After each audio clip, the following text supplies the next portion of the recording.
Yes, muraho nshuti mujya mudukurikira mumeze neza. Murabona ko ndaje rero nje kubaganiriza, nje kubabwira ikiganiro cyiza kirimo ubutumwa. Yego mumeze mute, murashima Imana. Yego ubu nzanye ikiganiro kivuga giti gusenga ni byiza bituma umuntu abaho, cyane ko Imana igiturinda indwara z'ibyorezo. Muvandimwe wizera Imana izakurinda icyorezo. Iyo usenze ugahaguruka ukagenda ukava iwawe wasenze, Imana igikurinda nk'ibyo byorezo ntangiriyeho mvuga. Yego turabakunda, mumeze mute, mumeze neza mu mutima. Rero bavandimwe nshuti mujya mudukurikirana, tuzindutse tuvuga ku nkuru za Yesu Kristo. Yesu niwe wakijije abarwayi bari barwaye. Murabizi ko yasuye umwana wo kwa Lazaro. Nawe yagukiza mu kigeragezo waba ufite, ndavuga icyorezo cyangwa se uburwayi bugiye butandukanye. Turabakunda, mumeze mute, mumeze neza. Uwiteka Imana abantu myeho arambwiye ngo ninze mbabwire ngo mwiyeze mwitunganye, mujye muhaguruka mwasenze, cyane nubwo mwaba muri mu rugo mugasenga. Imana niyo igikiza abarwayi, Imana niyo igikiza abantu bababaye. Uribaje uti se Imana irakiza? Cyane Imana irakiza. Hari abantu benshi Imana yagiye ikiza mu buzima bwabo bwa buri munsi bugiye butandukanye. Ukabona nk'umuntu arahagurutse aragiye afashe urugendo, akagera iyo agiye akagerayo, agezeyo ntacyo abaye mu nzira, Imana yagendanye nawe.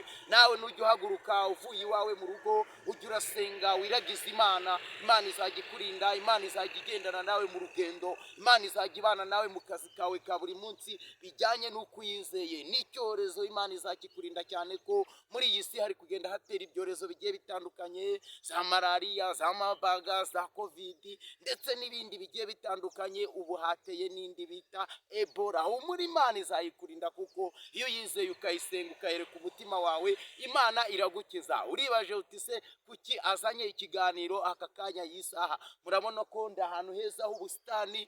Buriya abavandimwe nigize mbabwira ukuntu Imana ikunda indabo. Yego nawe iwawe wagakombye gukunda indabo, kuko abamarayika baza muri izo ndabyo bakaguha nawe umugisha. Uribaje uti se umugisha utangwa n'indabo? Oya, buriya ahantu hari uturabo ubona ko hagaragara neza, reka kameramani abereka ukuntu hameze neza.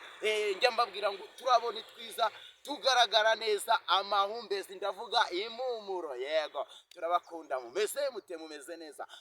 Tugiye gusoza ikiganiro, ariko mbere yuko twasonza ikiganiro turakubwiye duti gusenga ni byiza, gusenga birafasha, gusenga bituma umuntu abaho, gusenga bituma umuntu akomera, ugakomera ukangana nk'urutare, ugakomera ukaba muri we. Iyo wizeye Yesu Kristo ukamusenga ukamwereka ibibazo byawe, Yesu arabikemura. Nimuhumure, nimwizere, nimusenge, n'icyorezo Imana izakidukiza hamwe no gusenga. Imana yagiye turinda ibigeragezo bigiye bitandukanye, birimo intambara, birimo inzara, birimo n'ibindi bigiye bitandukanye. Ubu n'icyorezo izakiturinda. Nimuhumure, mwizere, Yesu aratabara. Haleluya. Ngiye gusoza rero, ariko mbere yuko nasoza, bavandimwe mwari mukurikiranye iki kiganiro, reka tubasengere. Mwizere, Imana izabakiza icyorezo, izabakiza n'ibindi bigeragezo bigiye bitandukanye. Wizere, wisenge, wipfukame, wihamagare n'ubuhagurutse ugiye mu kazi kawe, wibwire n'uburi iwawe wibwire, Imana iratabara. Mujye mwibuka gusura abarwayi bari kwa muganga bafite ibibazo bigiye bitandukanye. Yesu niyo mirimo azakwibukiraho. Turabakunda, nimugire amahoro ya Kristo. Reka dusenge ubundi dusoze.